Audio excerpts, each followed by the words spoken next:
शुक्रिया खुशबू जी, शुक्रिया इस आयोजन में, और जो बहुत ज़रूरी आयोजन है आज के लिहाज से। आप सब इतनी तादाद में आए हुए हैं।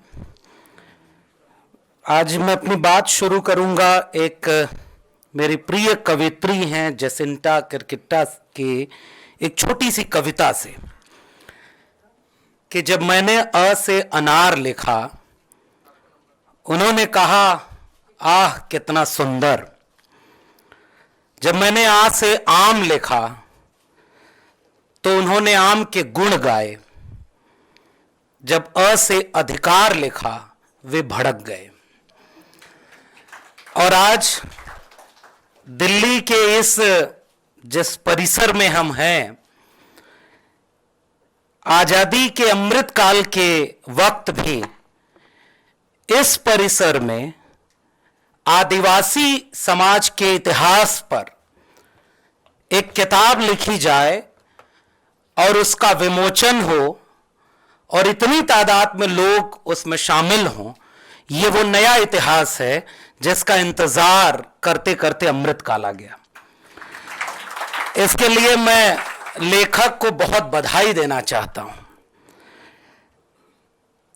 और इस किताब के लिखने में जो हिम्मत जुटाई डॉक्टर जितेंद्र मीणा ने, और इस किताब को छापने में, प्रकाशित करने में अनबाउंड प्रकाशन ने जो हिम्मत दिखाई कि जिन्हें उपेक्षित तिरस्कृत किया जाए उन्हें वो मुख्य धारा में ले आएंगे, इतनी खूबसूरत किताब की शक्ल में ले आएंगे, और दिल्ली के इतने भद्र एलीट अंग्रेजी दां शहरी वर्चस्व वाली जगहों में उसका विमोचन कार्यक्रम कराएंगे।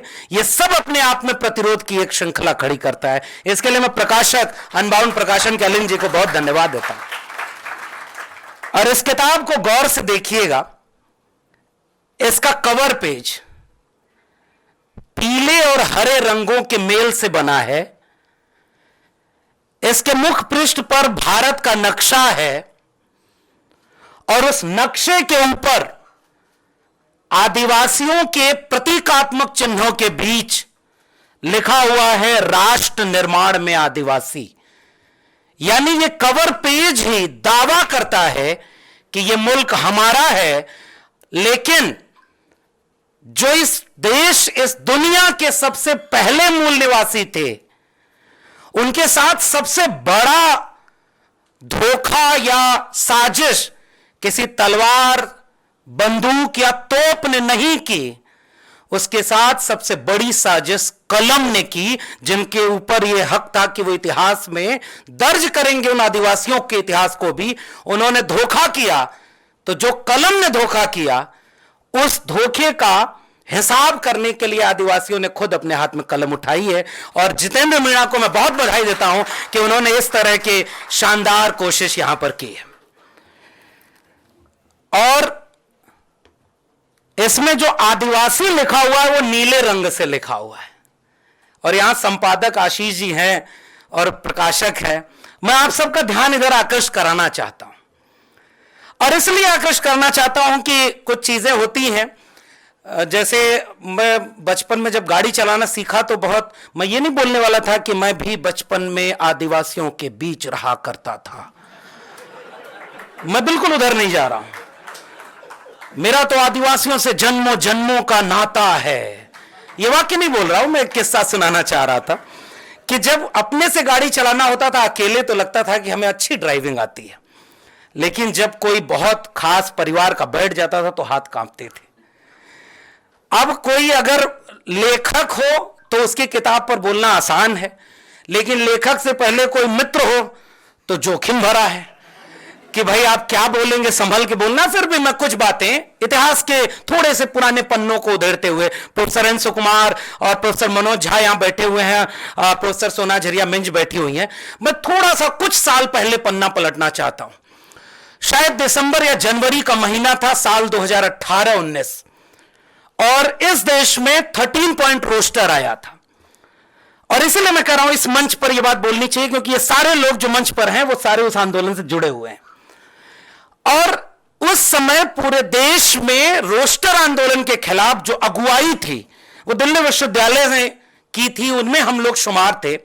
लेकिन उसी बीच में जितेंद्र मीणा एक बार एक नया मुद्दा एक बैठक में ले आते हैं कि आदिवासियों के वन अधिकार अधिनियम से छेड़खानी हो रही है और उन्हें कागज दिखाने के लिए कहा जा रहा है कि अगर आपको यह साबित करना है कि वो जमीन जिस पर आप नहीं आपके पुरखे रहते आए हैं वो जमीन आपकी है, इसके लिए आपको कागज दिखाना पड़ेगा। हम लोग भी समझे कि यह कौन सा मुद्दा है, इस पर हम लोग क्या करेंगे क्या नहीं करेंगे।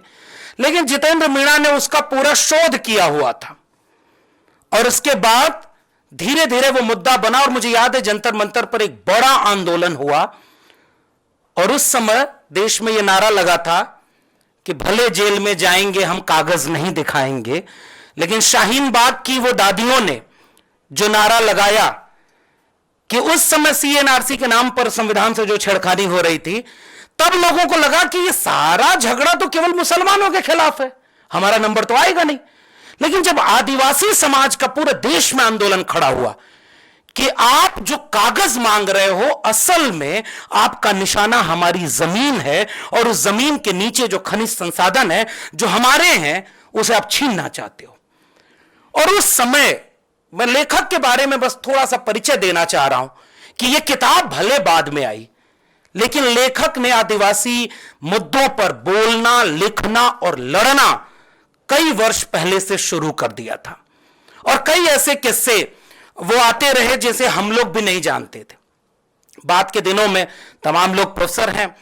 अब जैसे प्रोफेसर मनोज झा जी बैठे हुए हैं, संसद में मैंने एक वीडियो देखी कि ये दो लोग उधर से जा रहे हैं, सामने से कोई विपक्ष का सांसद आ रहा है तो अभिवादन की शैली में कर रहा है, गली गली में शोर है। अब आगे वाला नहीं बोलता हूं क्योंकि संसद के परिसर वाली बात है। तो ये माहौल है। कल को कोई आपका आरक्षण चुरा रहा था, आज कोई वोट चुरा रहा है, कल आपका जल, जंगल, जमीन, शिक्षा, अधिकार, हक सब कुछ चुरा लेगा अगर इस तरह की किताबें नहीं आएंगी तो, जो बताएंगी कि आपको किस चोरी से बचना है। और इसलिए इस किताब में जो भूमिका है उस भूमिका से अपनी बात प्रोफेसर एन सुकुमार ने एक इशारा कर दिया है जिसकी तरफ लेखक और प्रकाशक दोनों को ध्यान में रखना होगा कि अगर यह किताब हिंदी की बजाय अंग्रेजी में होती तो और जल्दी वो इस पूरी किताब को पढ़ लेते। और मैं उम्मीद करता हूं कि अगला कार्यक्रम अंग्रेजी संस्करण के साथ हो ताकि अंग्रेजी दान लोग भी आदिवासियों के इतिहास को पढ़ें और जानें। तो अब बहुत सारे प्रोफेसर लोग हैं, एक निकाला हुआ प्रोफेसर उनके बीच में बोल रहा है। निकालने के बाद अच्छा यह हुआ कि मौका मिला अपने देश, अपने संस्कृति, समाज के बीच जाने का। और मैं एक अपने ही वाकये से शुरू करता हूं, हालांकि अगले 10 मिनट में अपनी बात खत्म करूंगा। ओबीसी समाज का, पूर्वांचल का एक व्यक्ति जिसे बचपन के, जिसके चारों तरफ का माहौल क्या था, वो हमारी तरफ नारे लगाते थे, तब शाखाएं कम लगती थी लेकिन नारे तब भी लगा करते थे। और वो नारे लगा करते थे कि जपो निरंतर एक जबान, हिंदी हिंदू हिंदुस्तान, तबही सुधरे जन्म निदान, तबही भला करें भगवान। बचपन से सुनते थे हिंदी हिंदू हिंदुस्तान। यह अलग बात है कि एक देश के ऊपर एक भाषा थोपने वाले क्यों ये भूल जाते हैं कि इस देश में कदम कदम पर बदले पानी, चार कोस पर बानी। आदिवासी जिंदा कहां रहा? वो अपनी संस्कृति में जिंदा रहा, अपनी भाषा में, अपनी तहजीब में, अपनी परंपरा में जिंदा रहा। और वो आपकी एक रूपता में कहीं फिट नहीं बैठता है। उसकी अपनी संस्कृति, अपना अपना परंपरा है। अभी इसी 9 अगस्त को विश्व आदिवासी दिवस के दिन मैं मध्य प्रदेश और महाराष्ट्र के बॉर्डर इलाके में, सुदूर इलाका जहां एयरपोर्ट से उतर के भी आपको 5-6 घंटे, उधर से फोन आया तो मैंने कहा कि बहुत दूर है, मैं कैसे आ पाऊंगा। उन्होंने कहा सर, राजमार्गों और हवाई अड्डों के इतने करीब अगर आदिवासी रहते तो आज हाशिए पर नहीं रहा करते। उन तक पहुंचने के लिए आपको कई किलोमीटर ऐसी जगह जाना होगा जहां सड़कें अच्छी नहीं होंगी, जहां रास्ते अच्छे नहीं होंगे। फिर तुरंत कोई पलट कर कहेगा कि सड़क बनाने जाते हैं तो आप विरोध करते हैं। लेकिन सवाल यह पूछा जाएगा कि आप विकास का चेहरा दिखाकर विनाश उन पर थोपते हैं।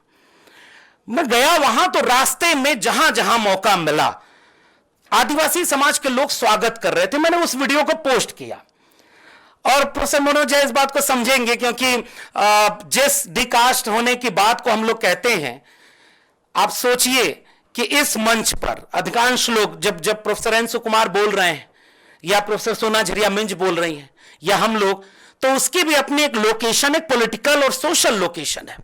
और प्रोफेसर मनोज झा भी हैं जो लड़ाई सोशल जस्टिस की लड़ते हो। उन्होंने तिलक लगाया हल्दी का और चावल से, जो पीली हल्दी में लिपटे हुए चावल थे, उसको माथे पर ऐसे तिरछा लगाया, पीले गमछे को सर में बांधा और उस चावल से ऐसे छिड़काव किया। और उनकी थाली में एक दीपक था और उसके बगल में नारियल रखा हुआ था। मैं बड़ा संकोच के साथ इस वीडियो को फेसबुक पर या ट्विटर पर लगाना चाह रहा था कि लोग कहेंगे कि जिस मनुवादी संस्कृति का आप विरोध करते हैं आप उसी का पालन करने लगे। लेकिन फिर भी मैंने कहा कि जरा इसका एक टेस्ट करता हूं, जैसे मैं यहां एक टेस्ट करता हूं। दिल्ली के सबसे एलीट क्लब में यह बैठक हो रही है। झारखंड के एक सुदूर आदिवासी इलाके में जब मैं वहां गया तो वहां सबसे, वो भी आदिवासी दिवस का कार्यक्रम था, उन्होंने पहले पूजा करने के लिए वहां मुझे बुलाया। मैंने कहा साहब इतने कैमरे लगे हुए हैं, वहां जाके पूजा करना है? हम लोग उस परंपरा के तो है नहीं कि पूजा करने में मूर्ति के पीछे पहले कैमरामैन खड़ा हो तब जाकर के आप साधना लीन हो। वो फोटो छपती है तो लगता है कि आप महान पुजारी हैं। और देश में ऐसे समय जब पुजारी और नेता का फर्क भी मिट गया हो। लेकिन उन्होंने कहा साहब ये वो पूजा नहीं है। और जितेंद्र मीणा ने अपनी किताब की भूमिका में वो बात लिखी है। आपको पता ही नहीं चला साहब कि उस जगह पर जब उन्होंने अभिवादन किया, बुढ़ाल पेन्ना सेवा सेवा, मैं यहां आपसे दावे से कहता हूं किसी को इसका अर्थ ही नहीं पता होगा। जो आदिवासी समाज के लोग हैं वो जानते होंगे। बिरसा मुंडा ना सेवा सेवा, तिलका मांझी ना सेवा सेवा। What is the mean of सेवा? हमें पता ही नहीं। जब मैं मध्य प्रदेश और महाराष्ट्र के आदिवासी इलाकों में गया तो वहां सेवा जोहार का नारा लगता है, 7 रंग का झंडा होता है और उस पर तीर बने होते हैं। उनके अपने देव होते हैं, वो उनकी परंपरा होती है। और उनकी पूजा प्रकृति की पूजा है। वो एक मटके में मिट्टी रख करके उसमें गेहूं को जब आरोपित करते हैं और जब पहला अंकुर फूटता है तो उसे अपना देव मानकर उसकी पूजा करते हैं। पीला उसी से है, प्रकृति का रंग। इसीलिए ये बात भूल न जाऊं, इसलिए लेखक ने याद फिर दिला दिया है कि किताब का रंग पीला है। यह आदिवासी संस्कृति का द्योतक है। और इस बात को आपको गौर से समझना चाहिए। इस भारत नक्शे में, मैं फिर से कह रहा हूं, एक बहुत बड़े लेखक ने एक बात कही कि 3 नक्शा भारत का उठाना। पहले नक्शे में जहां जहां जंगल हो उसको भर देना, दूसरे नक्शे में जहां जहां खनिज हो उसे भर देना, और तीसरे नक्शे में जहां आदिवासी हो उसे लिख देना। तीनों नक्शों को जब एक जगह करोगे तो वो कॉमन निकलेगा। यानी इस देश की जल जंगल जमीन को अगर किसी ने बचाया है तो वो आदिवासियों ने बचाया है। लेकिन विकास के नाम पर आप विनाश कर रहे हो आदिवासियों का भी और उस कुदरत का भी, जल जंगल जमीन का भी, जिसकी वो पूजा करते हैं। और इसलिए मैंने यह याद किया कि हम जिन पिछड़े समाज के, ओबीसी, किसान, कृषक परिवारों के बीच से बचपन को याद करते हैं तो लगता है कि कृषि पूजा तो हमारे यहां भी हुआ करती थी। फसल बोई गई तब उसके फसल बोने के गीत हुआ करते थे। फसल काटी जाए तो उसके फसल काटने के बाद पहला बीज उसका एक आग में जलाकर उसे होला कहते थे। और बाद में कोई होलिका की कहानी आई और होला की कहानी पर बैठ गई। बाकी आप समझदार लोगों को इशारा काफी है। तो कैसे कैप्चर किया जाता है? और जितेंद्र मीणा ने अपनी किताब की भूमिका में यह बात बहुत साफ लिखी है कि इतिहास उन लोगों का कभी नहीं बनता जो अपने इतिहास को लिखते और दर्ज करते नहीं, और कमजोर लोगों का कोई इतिहास कभी कोई लिखता भी नहीं। इसलिए मैं जब उस पूरी परंपरा को देखा और फेसबुक के नीचे कमेंट को देखा तो सब लोग ये लिख रहे हैं कि भाई आप तो वही निकले, आप आरती करवा रहे हो, आप हल्दी और इसका वो। तब मुझे लगा कि इस देश में अभी पता ही नहीं लोगों को कि आदिवासियों की संस्कृति क्या है, और वैसे ही कृषक समाज की संस्कृति क्या है। कृषक समाज की परंपरा, हमारे यहां ओबीसी घरों में भी आप पुरानी परंपरा में जाएंगे तो पीले गमछे से स्वागत होता है। हल्दी और चावल और दूध उस शादी में सबसे पवित्र मान करके उसकी पूजा होती है। तो कुदरत के बीच सबसे पहला रिश्ता उन्हीं लोगों का था जो जल जंगल जमीन से जुड़े थे। बीच में कोई बैठ गया जो बताने लगा कि हम वो ठेकेदार हैं जो आपकी पूजा को भी वैध और अवैध साबित करेंगे। और उन्हीं लोगों के हाथ में जब कलम आई, महात्मा ज्योतिबा फूले ने उन्हीं लोगों के लिए लिखा है कलम कसाई। बहुत कठिन शब्द है, चुभेगा। हम भी चाहते हैं कि चुभे, बहुत आसान चीजों से, फूल से इलाज होता भी नहीं। जी नहीं सकता तो जीने की तमन्ना छोड़ दे, बहते बहते रुक जाए वो दरिया छोड़ दे। फूल था मैं और मुझे कांटा बनाकर रख दिया, और अब कांटे से कहते हो कि चुभना छोड़ दे। तो हम तो चाहते हैं कि ये बातें आपको चुभें कि आपने इतिहास में किस तरह से चीजों को लिखा है। और हमारे भारत आदिवासी पार्टी के सांसद राजकुमार राज जी हमारे बीच में आए हैं। मैं चाहता हूं कि वो भी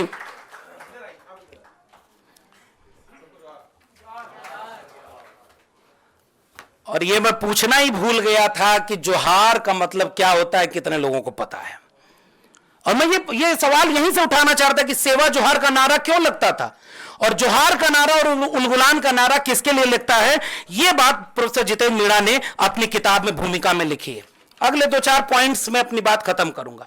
पहली लाइन इस किताब की जरूर पढ़नी चाहिए। नर्मदा और सिंधु के किनारे बसी वे आदिवासी बस्तियां इस भारत की ऐतिहासिक विरासत हैं जिन्होंने इस महान सभ्यता को जन्म दिया। लेकिन गंगा को केंद्र में रख करके जिन्होंने भारत का स्वप्न देखा, उन्हें तो पता ही नहीं कि नर्मदा और सिंधु के किनारे आजकल क्या हुआ था और उस जमाने में क्या हुआ था। और मुझे याद आ रहा है जयपाल सिंह मुंडा का संविधान सभा में दिया हुआ वो भाषण कि हम 6000 साल से इस देश के मूल निवासी सिंधु घाटी सभ्यता के वारिस हैं, और आपको हमें लोकतंत्र सिखाना नहीं है, आपको लोकतंत्र हमसे सीखना होगा। इस किताब में भूमिका जो है वो बहुत महत्वपूर्ण है, और इस भूमिका को बार बार पढ़ा जाना चाहिए। यह भूमिका आपको परिचित कराएगी जिन्हें पता ही नहीं कि जोहार, सेवा जोहार, उलगुलान आदिवासी संस्कृति, आदिवासियों की परंपरा और वर्तमान में आदिवासियों के साथ कितने तरह का अन्याय हो रहा है। इस किताब की भूमिका में वो सारी बातें लिखी हुई हैं। और कानून के नाम पर किन लोगों ने जब कानून बनाया तो वो कानून विरासत, अस्तित्व और सांस्कृतिक और आर्थिक आधार के खिलाफ चला गया। और फिर आंकड़ों के साथ यह दावा करती है कि एक समय जब जंगल को निजी संपत्ति घोषित किया गया तो आदिवासियों के ऊपर किस तरह का जुल्म हुआ। इसलिए भी इस किताब को जरूर पढ़ा जाना चाहिए। भारत में क्रिमिनल ट्राइब एक्ट का कानूनी आधार आवारागर्दी अधिनियम और आदतन अपराधी अधिनियम में निहित है। आवारागर्दी अधिनियम पता ही नहीं होगा। आजकल कल पार्लियामेंट में हमारे राजकुमार भाई बैठे हुए हैं, एक बिल आ रहा है, ऐसे मौके पर आ रहा है जब जो सबसे जरूरी बिल है उस पर चर्चा नहीं हो रही, नारे लगा के सबकी परीक्षा ली जा रही है।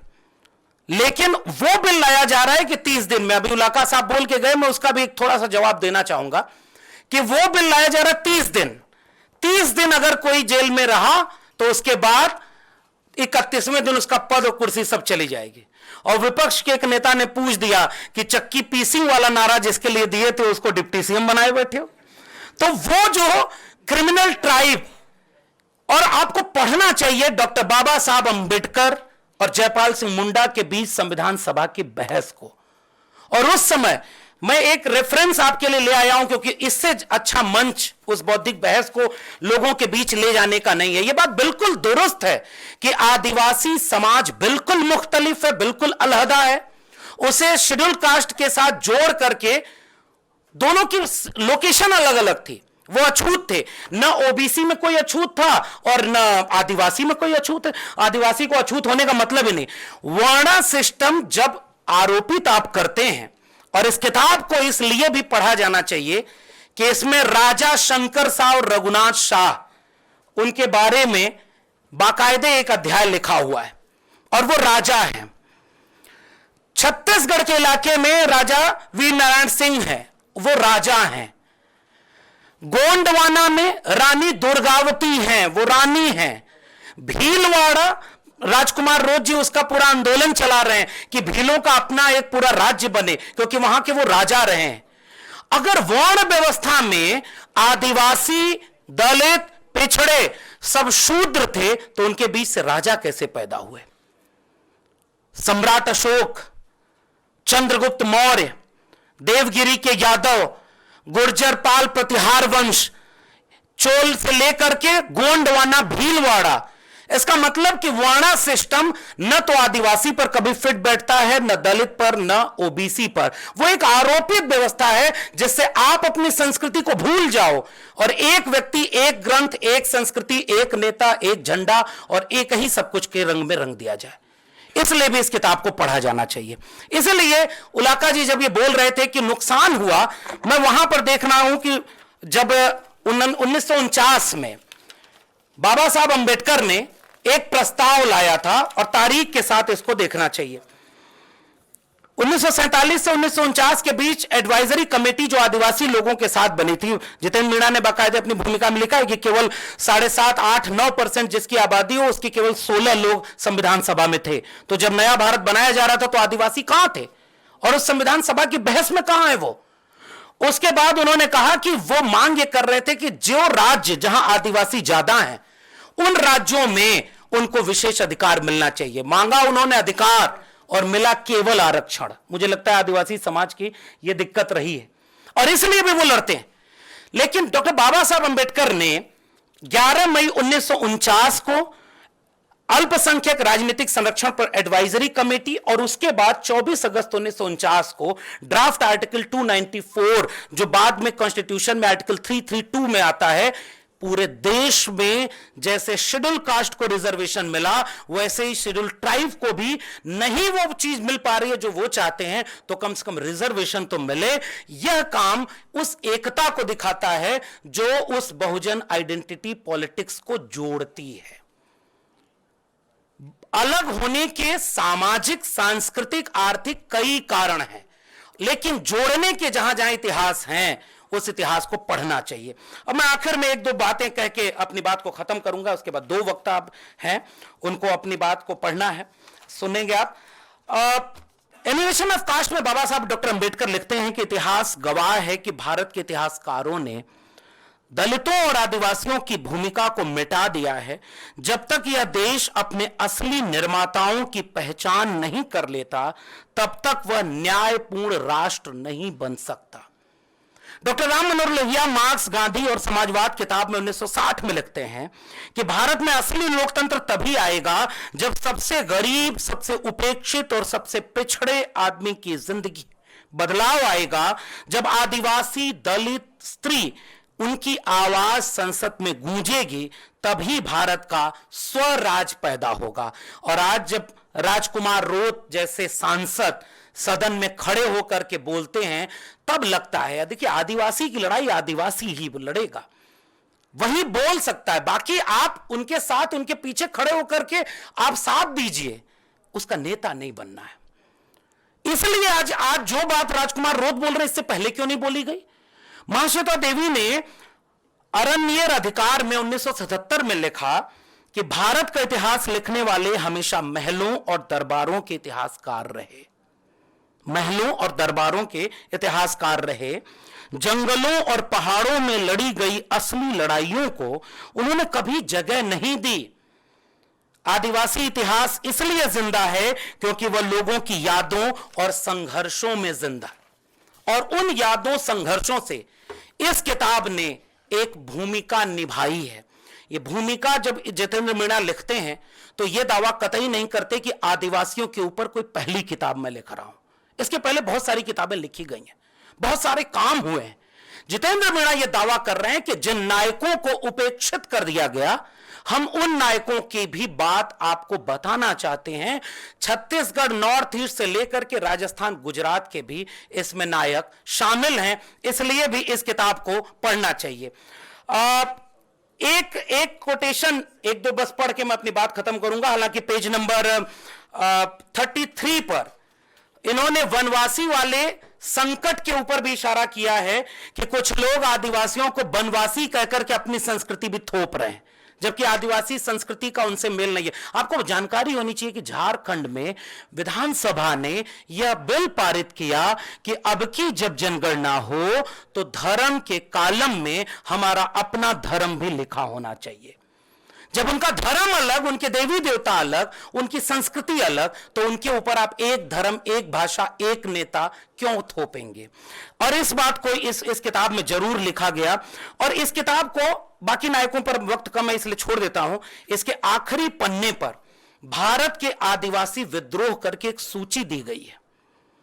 जो क्लेम है यह किताब कि भारत राष्ट्र के निर्माता हम हैं, जिसे इनकैर्नेशन लिखने वाले सुनील खिलनानी बिरसा मुंडा से आगे नहीं बढ़ा पाए, जिसे मेकर्स ऑफ मॉडर्न इंडिया लिखने वाले लेखक उसको भी नहीं देख पाए, अब जब उनके हाथ में कलम आई तो उन्होंने बताया कि इस देश में अंग्रेजों के खिलाफ सबसे पुरानी और सबसे लंबी लड़ाई लड़ने का काम इस देश के आदिवासियों ने किया है।